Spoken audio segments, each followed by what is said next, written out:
open up the champagne, pop. It's my house, come on, turn it up. Hear a knock on the door and the night begins. Cause we've done this before, so you come on in.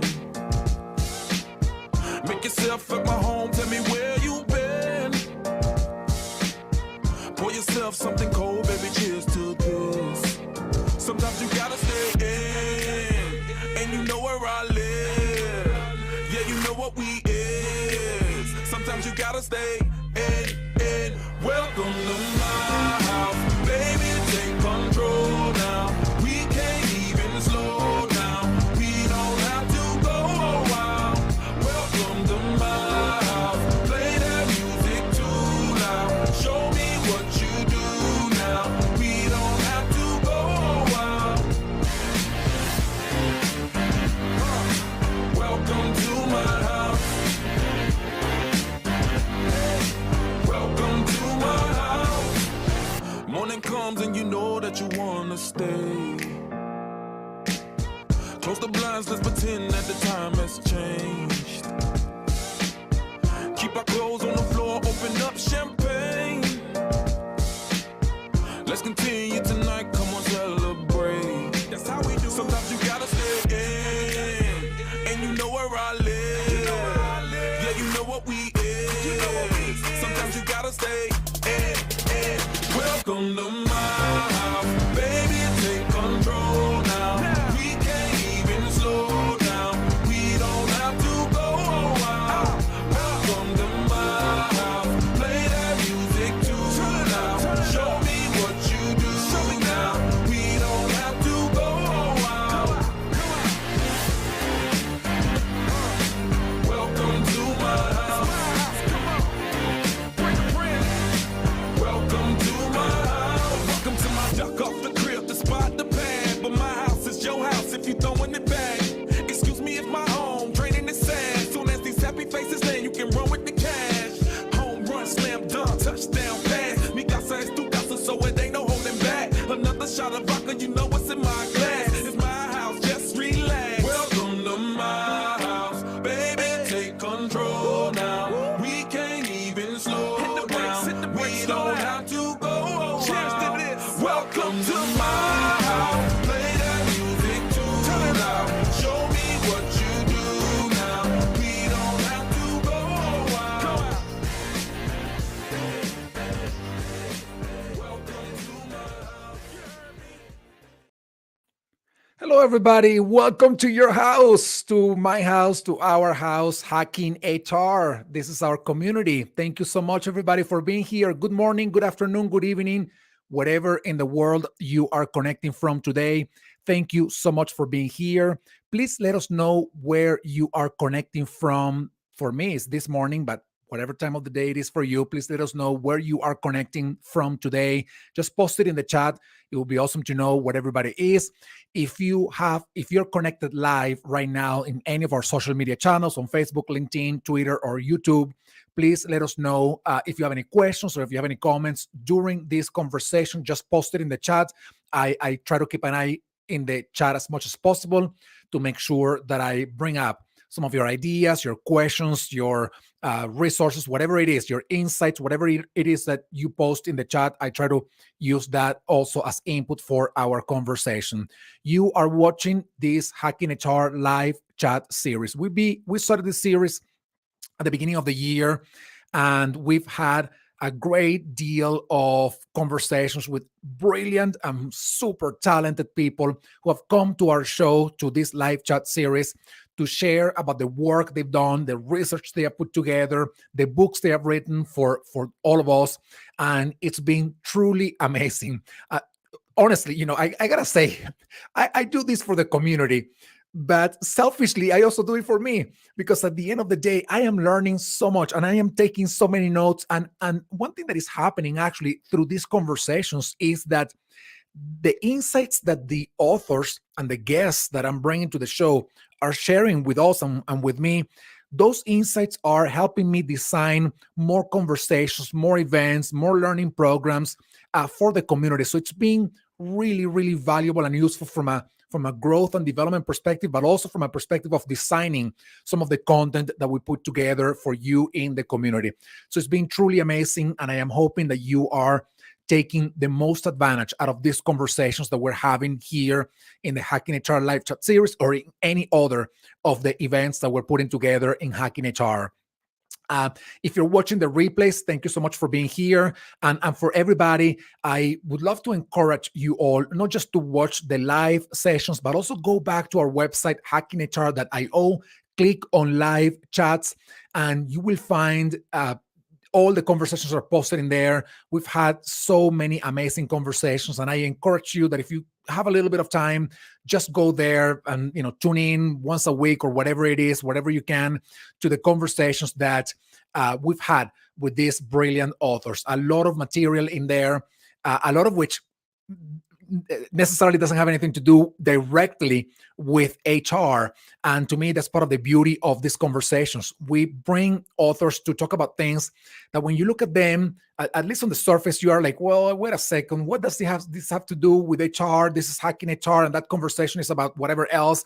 But as you think about it and reflect about the conversation, and you dig just a little deeper, you will find a couple of things. Thing number one is that some of the ideas and the insights that are shared by these authors maybe don't make sense right away, but eventually they do. So that's insight number one, or idea number one. And the second thing that happens is that by learning about the insights that the authors are sharing with us, not only are you learning about that one thing, you're learning about learning. And that, to me, is ultimately the power of these conversations, the learning about learning, even if you're not going to apply exactly what they are saying or in the way they are saying it. So please take advantage of these conversations. We are going to talk today about the 1 hour strategy. I am super excited about this conversation today. For the longest time ever, we've heard this idea of HR has to become more strategic. And we continue to talk about it, and we have all these panels and sessions, and everybody talks about it. And still, there's a gap between saying HR has to be more strategic and the work that HR is actually doing. So I want to learn today how to be more strategic. And so I want to be asking a lot of questions about this. But of course, the book 1 Hour Strategy and the insights in the book go way beyond HR. So I am very excited to welcome Jeroen to our conversation today. Good afternoon for you, Jeroen. How are you? Yes, good morning to you, and good afternoon, morning, evening, night for everyone else. I'm doing well, thank you. Well, thank you so much for being part of this conversation. I am excited to talk about the 1 hour strategy. And before we go into the 1 hour strategy, which we have to turn it into a 30-minute session on a strategy during our conversation, I want to ask you about you, who you are. If you can let us know, me and and the audience, more about you, your career, the work you've done, and why you wrote this book on strategy. That's a lot of questions in one. Quickly about my career. Maybe first, for those who wonder, because everyone I talk to that's not from the Netherlands wonders, my name is Jeroen Kraaijenbrink. That's the most difficult part today. Yeah, so my background, my first career was in academia. So I studied, did my PhD, and then became assistant professor, associate professor, and so on. And like 14 years ago, stepped out, wanted to have a more direct impact on the real world, so became a consultant, which is what I still do. So I'm a strategy consultant, mentor, author, educator. So basically, I'm doing one thing, which is strategy, but I'm doing it in many different roles. So teaching, mentoring, consulting, writing, and so on. And well, the follow-up question you asked, sorry. Yeah, no, go ahead. I asked you about the book too. Why you wrote this book of the 1 hour strategy? What I guessed. Yeah. So maybe first, why do I write in the first place? I think it's first of all for myself to. I'm as selfish as you introduce yourself, is to make sense of things. And I know there's many books about strategy, but while reading many of them and also trying to teach and apply the things in practice, I found out that it doesn't work that way, or I missed a method, I missed tools. So I needed to develop those for myself, and then wrote them down. And I actually like the whole act of writing. And for this particular book, it's not so much it's also a practical book. It's a little book, but it's very much about the idea. Mm. Is Because I've been in this field of strategy now for about 20 years in all these different roles, and what you see is that I think there's something quite fundamentally wrong in how we do this, how we think about strategy, how we practice that in the average organization. So that was my driver for this particular book. That's fantastic, and I'm hoping that we talk a lot about some of the things that you just mentioned. But one thing that I Mhm. want to ask you before we actually get into the book: do you think we have overcomplicated strategy? And is that what you were missing in some of those books that you were reading about? That you were like, "Whoa, this doesn't make sense," or "It's too complicated," or "It's too easy." What do you find that still left you with Yeah. a knowledge gap, perhaps? Yeah, yes and no. So on the one hand, overcomplicated in the sense that we have created like at least 100 different models, and I'm not exaggerating. I think there's, if you look in the average strategy textbook, like there's a model on every page. So it's a very confusing thing, and the idea that you need very many different models, that you need to do a lot of analysis. So that's the overcomplication part, maybe. On the other hand, it's also the simplification part. If you Mm, think about strategy, it's often simple models. The SWOT being the most famous. yeah. It's dividing the world basically in four boxes, and then thinking that you can derive your strategy from that, or an overemphasis on mission and vision statements, which are kind of slogans, but they're not your strategy. So it's on the one hand an overcomplication, on the other hand an oversimplification. And what I try to achieve in this book is kind of bridge this and get to kind of a golden middle road, or how you call this. Well, it's exciting that you're trying to find the practical approach in the middle of the complexity and the extreme oversimplification, like you're saying, of Mhm. something that shouldn't be rocket science all the time, but it's not as easy as just dividing the world in four buckets, right? So and I hope we talk a little bit about this. But so let me begin actually here. What is a strategy then? I ask you this question because the word strategy is everywhere. It's Yes. like you find it in books, in company goals, and training programs. But what is strategy? Yeah. So what I'm referring here is strategy in business. So you could call it business strategy, because you might have personal strategies or coping strategies or any other type of strategy. For me, strategy is an organization's unique way of sustainable value creation. Mm, So very much the focus on how do you create value as a company through your products and services for a particular group of customers. How do you do that in a unique way, or in at least in a way that's different enough from the main competitors? And how do you do that in a sustainable way? Because strategy is forward looking, so we want to be able to sustain that over time for a while. So it's very much about the products and services of the company and how those are different and how they create value for customers. And I know that's a different view about on strategy than many others, because many will say, okay, it's the dot on the horizon, or it's the way to get to your mission or your vision. For me, that's maybe your strategic plan, or your planning, but strategy is kind of defining how your company is creating value in a unique and sustainable way. No, I want to pick up on the word sustainable, right? And the reason Mhm. why I want to ask you about this is because so many things are changing so fast around us, and I don't know if the concept of sustainability and the idea of sustainability now has changed over time. Mhm. And what used to be maybe a sustainable strategy for 10, 15 years forward, now it is a sustainable strategy for a couple of years because that's all you can sort of forecast. So how Mhm. has this word or this idea of creating a sustainable way to deliver value in a unique way to your customers, Mhm. how that idea of sustainability has changed over time, given that now it seems that things are changing faster than ever before? Yeah, let me first challenge that assumption a little bit, because Yeah. it might be that things are changing faster. But if you look back in history of strategy, but also far beyond, this is also kind of a general feeling that people have had, not just for decades, but for centuries and even millennia. So there's even texts of like 3 millennia ago where people are complaining about how the world is going faster and faster. I So saw I think that. that I'm not rejecting this, but I think we have to kind of nuance, because just because the fact that everyone is saying it doesn't make it true. Okay. At the same time, also, we have developed the technology, the resources, the companies, the skills to deal with that change much better than in the past. So we're also better equipped to deal with that change.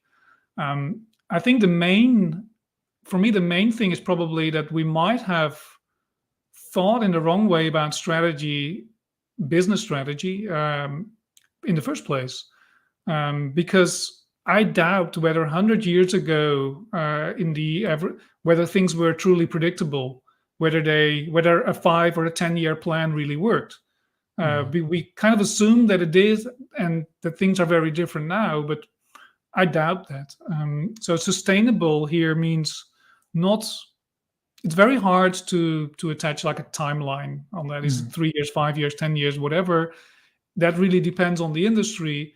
But I think what it shows is a direction. You're trying to be as sustainable as possible, and the strategy. I think a good strategy is as long stable as possible, because that's the whole point of having a strategy, is to give you some stability, so something you can rely on, some common reference, rather than jumping on every opportunity and trying to change with every change that's happening. So, and the sustainable part is much more in, I think, in the process. So how do you develop strategy? How do you monitor it? How do you update it? Who do you involve? And so on, and not just the strategy itself, not just the outcome. So for me, the process is even much more important than the specific outcome. No, I love that. Thank you for bringing up the idea of the process. Right? It's a powerful, I think, anchor when you think. And I know you challenged the idea of things changing faster than before. I'm just thinking about a couple of things that come to mind when I think about change. I think about the lifespan, for example, of Fortune 500 companies now. It used to be 40, 50 years. And now some data shows that it can be down to 10 years over the next few years. And that's a significant change. And then I looked at, I don't know if you saw it, but yesterday or the day before, there was this learning company. I think the name is Chegg. And the CEO of the company said, ChatGPT is going to disrupt our business model, and the business market capitalization went down 50% overnight. And this has happened in the past before, but when market crashes happen, and it happens across the board. So for that one company, that change came in real quickly. But I'm glad that you brought up the idea of it's not just the outcome; it is also the process, right? Yes, very much. And of course, I'm not rejecting any of the examples you're giving here. Of course, there's a lot of changes, but there's also things that are stable. Yeah. And some people would say that because things are changing so fast, strategy is not so relevant anymore. I would say exactly the opposite. It's more important than ever than before, because if anything, we need some source of stability, and whether that's in the strategy itself or in the process, we need something to keep our long-term focus and to keep people aligned and working together. Yeah, I love that, by the way. It's not just a business thing, by the way. What you're saying is a human thing. When all the things are changing around us and we don't have anchors, that the possibility of us going a little insane increase dramatically, right? So it's not just for business; it is for us as human beings, having those anchors that give us a little bit of a stability, if that's even possible in this chaotic world, I guess. Oh, yes, we can. There's actually an earlier book I wrote about this yellow one here, No More Bananas, which is my personal journey of dealing with this kind of uncertain and changing world where, it's very hard to kind of stay true to yourself and stable. Yeah. Now, let me ask you this, and I want to go back to some of the ideas that you shared in the book. How do you embed a strategic thinking in jobs that the people doing those jobs feel or perceive that what they do is just strategic, it's just tactical? I'm sorry. If I am in a day-to-day operation? And I'm asking this question specifically for HR, but I know it's not just HR, right? HR is generally a function with a plate where not only the things that belong to the plate are there, but the things that nobody else wants to do are in that plate as well. And it's understaffed, it's under-resourced, and the plate is the same size, but the things that are put on the plate are growing and growing and growing. And then you feel that you are in the middle of this day-to-day, that you can't barely breathe or think about something else. How do you embed a strategy or a strategic thinking in those kinds of situations? Yeah, challenging question. I think the first thing is, yes, certain jobs are more tactical, more operational, and that's also one of the core ideas in the book. Is jobs differ, and what they differ mostly about is the scale they look at the company. So if you are at the shop floor, you have a small task, you look at that. If you're a manager, you have a bigger scope, and if you're an executive, you have an even bigger scope. But in all these jobs, you can think about what your job is contributing to your company strategy. So when I am an operator of a machine, there are certain things that are relevant in my job that contribute to the company's unique way of sustainable value creation. And so the overall idea of the 1 hour strategy is that, and it's very much based on what we have learned from quality management, from continuous improvement, from Toyota, like from the 80s, the whole lean, Kanban, continuous improvement family of tools and approaches. What we learned there is that quality management is not something for just a staff department. Ideally, it's something for everyone. So everyone in their job can signal improvements, can changes, can make suggestions. At least that's the ideal from the approach. And I think I've kind of translated that to strategy, where I think also everyone, maybe once a month or once a week or whatever the timing, can think about, okay, I see this problem now with this customer.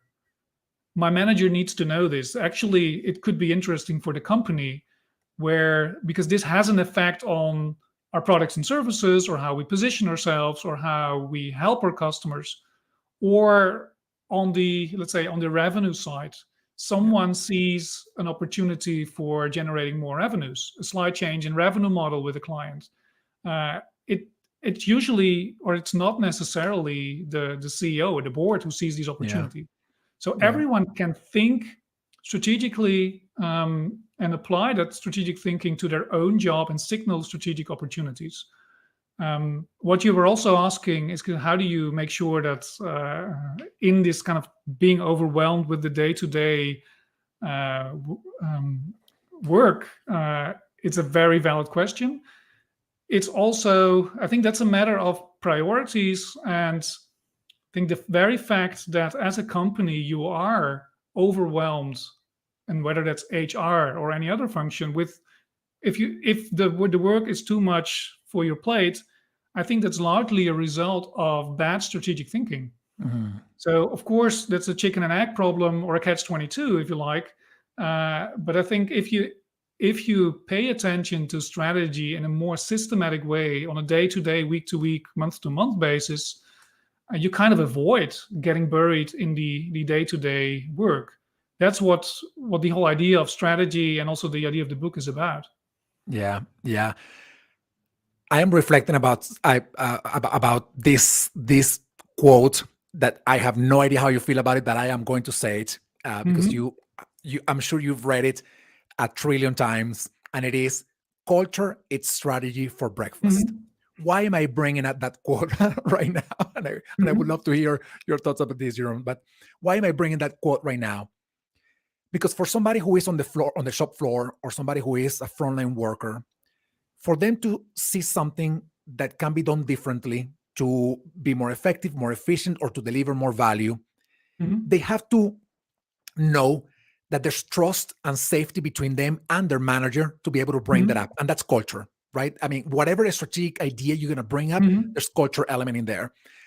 And coincidentally, and, and I bring up this right now because I watched The Office, the show The Office, and I was watching an episode yesterday where there's this character. His name is Daryl. He used to be the head of the warehouse, and now he's in the office floor. Mhm.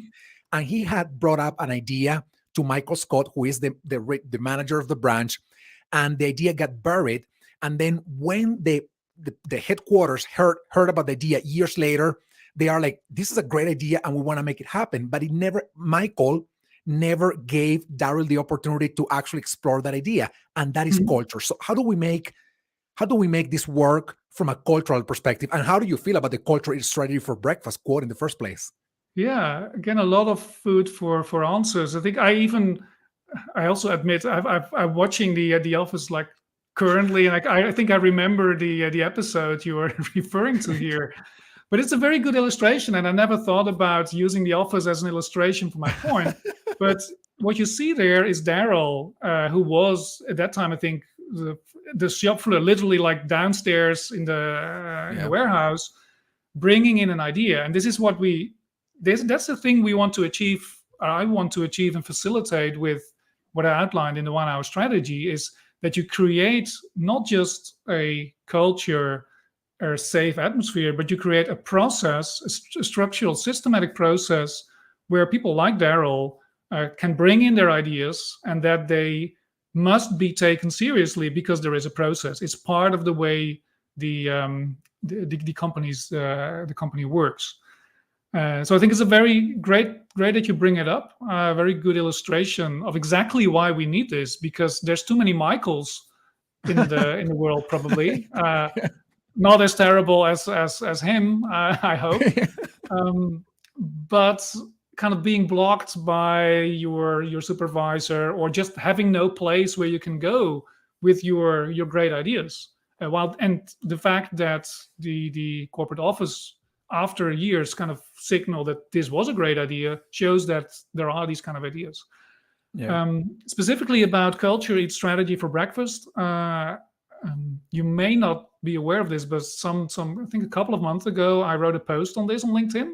So since we're on LinkedIn, everyone can look it up in my stream of posts, arguing that this is kind of a nonsense quote. And the interesting thing is, Peter Drucker, who's always mentioned, never actually said it.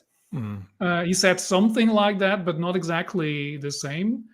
And my take on this is, of course, culture is important. And when you want to implement a strategy, changing culture, it's one of the things that you have to take into account. But I think if you subscribe to this quote, it basically means you give up and you haven't approached strategy in the right way.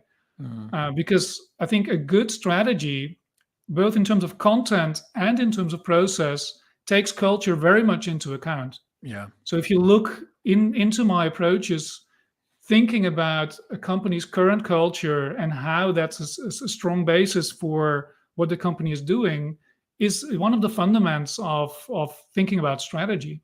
Yeah. And also in the process, a good strategy involves people. So it starts changing the culture not when we press kind of implement, but from the very first day on, when we involve people in the strategy making process, we also start changing the culture bit by bit.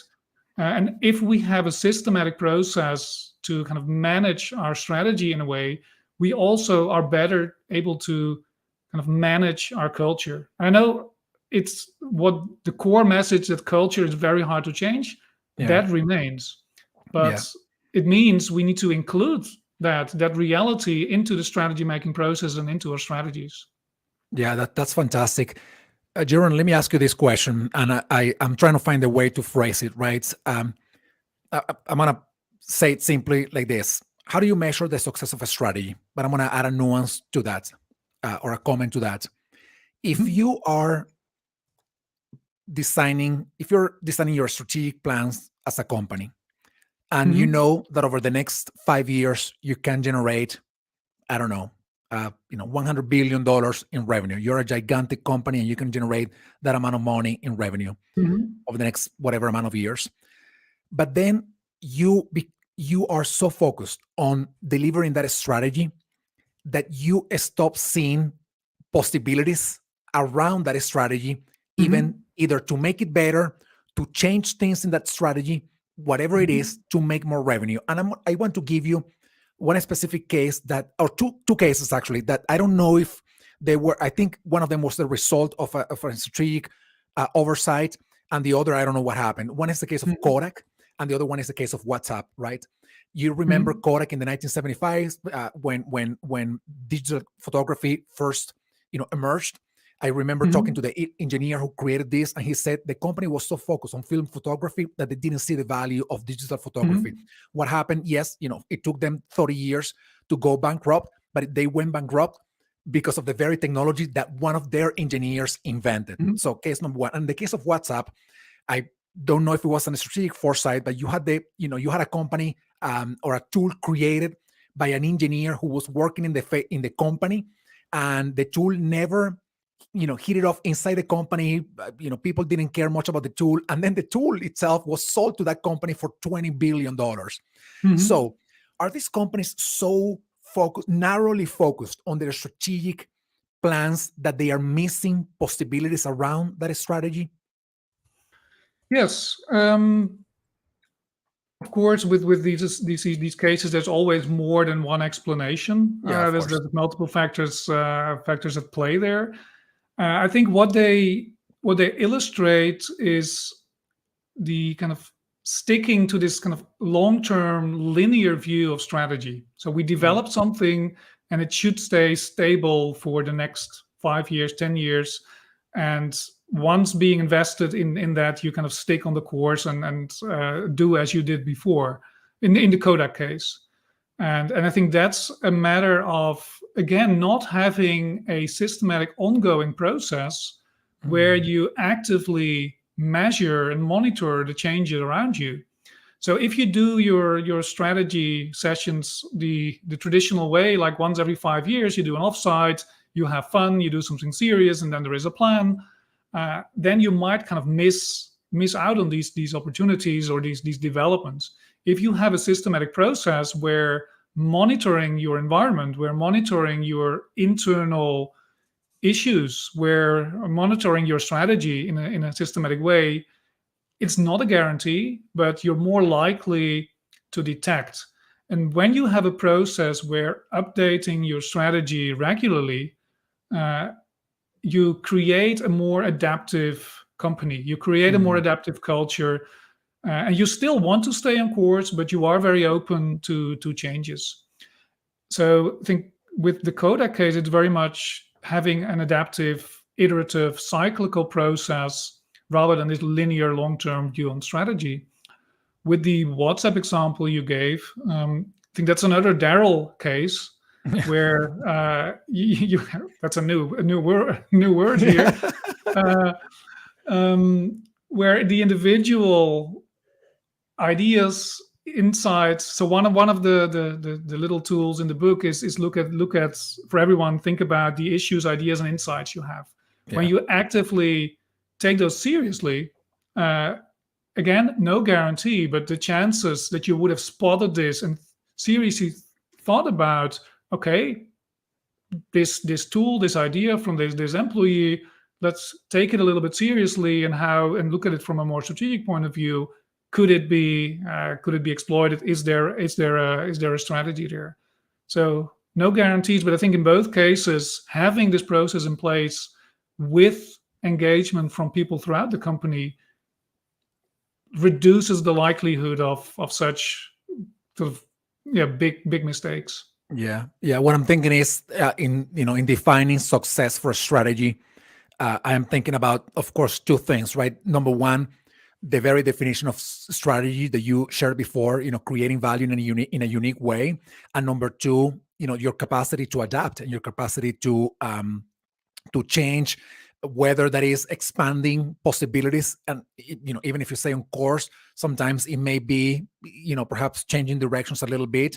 But I like the idea of this sort of like tension in the definition of success, right? It is, how do we make create value with the model that we currently have, while at the Mhm. same time we go to the other extreme of that spectrum and think, how do we remain open-minded to say, there are more opportunities or there are threats that are putting at risk our current models, right? How Yeah. do we respond to that? So I like that. And by the way, in your takeaway number 5 in the book, you actually say, make a strategy a continuous process, not an event, which goes hand in hand with this idea of, you have your course, but you remain open-minded. Yes, and you have a built-in. You make it a business process. You make it not like a special event that you have to do every couple of years. It's a systematic process, and I think that's so important, especially in a world that's changing, complex, and so on. Yeah, this.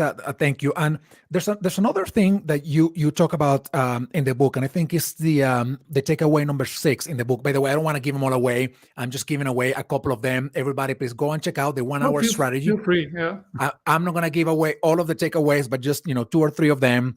But in takeaway number 6, this is what you say: everyone works at a strategy at their own level and from their own perspective. I love that.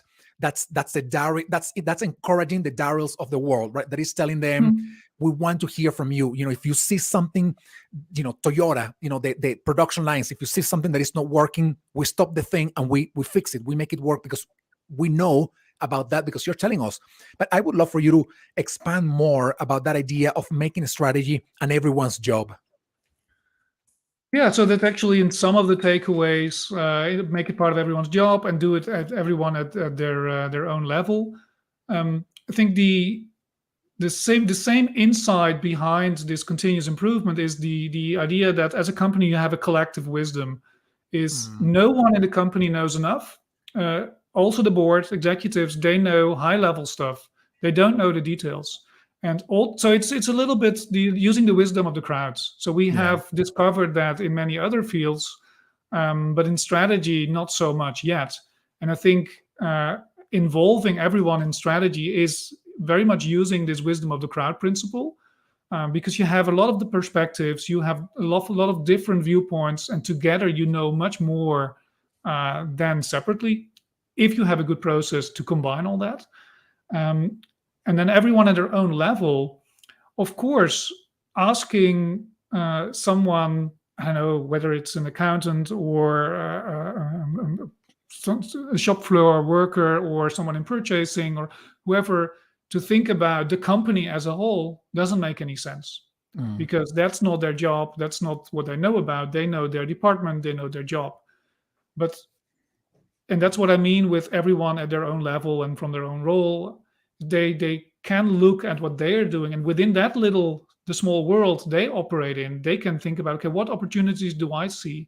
What kind of issues do I see that could be relevant for the company? So strategy for me is not so much a level thing. It's not like, okay, corporate, it's strategy, and then we have tactical and operational. No, I think at all these levels, from executive suite to shop floor, we can think strategically and look at our jobs strategically. So it's much more an aspect of what we're doing than a function or a role or a level in the company.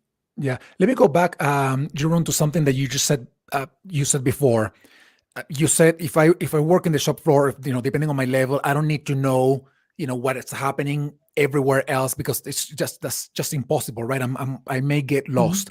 Now, in your view, is it important for people to know how what they do connect to a larger process in the organization, so that they know that if they see something that may not impact their own job, but just looking at that, they know that it may impact somebody else's job or the larger process that they are contributing to? So what's the connection in there between understanding your strategic thinking at your own level with the idea of understanding how that level impacts something higher up? Yeah, extremely important, because that's the whole idea of alignment, and me being aware of what you're doing, what's the effect of that on others, and the other way around, like how are you affected by others in the company? So it's kind of going against the silos, because silos is a big problem in many companies. Yeah. And one of the effects, what I try to achieve with what I outlined in the book, is also, if you engage in strategy at every level in kind of the same way, then it's also much easier to connect to other departments, because you have kind of a system, and you have a common language, you have a common framework, a common process where everyone works kind of in the same way, and then it's much easier to see the connection. Plus, by having everyone involved, you also kind of enable and force people to think beyond their own job, because thinking strategically and using some of the tools I outlined forces you, in a good sense, to think broader and think about how what you're doing is affecting the customer, is affecting the financials of the company, is contributing to the company's purpose, and so on. So you are thinking more broadly than you would otherwise. Yeah. You know what I'm thinking? I'm thinking about whenever I think about this, perhaps not with the idea in mind of a strategy, but more when issues are neglected at work, or when you're doing something that may impact somebody else down the line or higher up in the hierarchy, but you don't care too much about it. I think about a traffic light. When there's a car, this upsets me, by the way, when there's a car that somebody's driving and is distracted, right? And maybe your green light takes, I don't know, 60 seconds to remaining green, right? If person number one is missing 3 seconds just because they are looking at their phones or something, those 3 seconds are those 3 seconds, 3 seconds with the car before, 3 seconds with the car behind them. And at the end, if I am in car number 20th in that line, I may not be able to make it because they didn't understand how those 3 seconds, which for them was nothing, really impacted, had a serious impact down the line, at least in this case, literally the line of traffic. So that's the way I think about when I think about people that they have something in front of them, they can say something about it because they know it's not an efficient way to do it, or they know that there are better ways to do it, and they don't say anything because it doesn't impact their job directly, but it's the 3 seconds that they're adding to somebody else's work down the line. You're very important to. I don't in the book, I don't really, I think, talk about that much, but it's what you're referring to is you see it in what's called the butterfly effect, or the bullwhip effect. Is like a small initial change creates a larger change, creates an even larger change. And I think being aware and trying to detect those seemingly small ideas, small improvements, small issues early on at the right spot, and then kind of fix them or embrace them. Because then you either make sure that the problems don't appear, or that the opportunities get signaled very early. Yeah, no, I like that. Jeroen, we are getting closer to the end of our conversation, and I want to ask you one last question, and it's a short one. For everybody tuning in right now, whether live or in the replays, step number one for them, of course, is go and get the book, The 1 Hour Strategy. So that's step number one. But step number two, if you were to tell them to do one thing, perhaps to embed a strategic thinking, to embed strategy in their day-to-day jobs, one idea, one insight that can be generalized to whether they are, an individual employee contributor to being a manager or a leader, what would that one thing be? One insight that they can use to embed a strategy in their work, in their day-to-day work. Maybe I'm cheating a little bit. I'm making it one, but more. And that's the core idea of the book, because the 1 hour strategy stands for 1 hour per day for the executive, 1 hour per month for the manager, and 1 hour per week for the manager, and 1 hour per month for the employee. And I think that's the thing to do, is actually reserve time to reflect on your work and think about that strategically. And in that time, come up with 1 or 2 issues, ideas, and insights that you as an employee, you as a manager, you as an executive see for improvement. I like that. Very. You're making it simple, right? You're making it. You really want people to become more strategic, and I like that idea of just work on the one idea, just focus on the one idea, and I like that because first of all, it's tangible, but second, it's not, you said it before, it's not just the outcome of that one idea, it is the process of what you as an individual, what you're becoming, but also what you're learning in that process, right? And how you can replicate that down the road. So, Jeroen, thank you so much for being here with me in this conversation. I think we can talk forever about this. I'm fascinated by this conversation. So thank you so much for being here with me, sharing your insights and ideas about the 1 hour strategy with me, and of course with our Hacking HR audience. So thank you so much. Yeah, thank you, and also for your great questions. So that allowed me to talk, and indeed we can go on forever, but let's do that elsewhere. Thank you. Thank you so much, and thank you, everybody. Stay tuned for more events, for more live chat series. If you have missed any of the sessions that we've had before, any of the conversations that we had before, please go to our website, hackinghr.io. You will find all of them in there. We record everything. We make them available for everybody. So go there. There's a bunch of stuff in there. Great content, great ideas for you to tune in and learn from. So thank you so much. Thank you, Jeroen, and thank you, everybody. I will see you all soon. Thank you.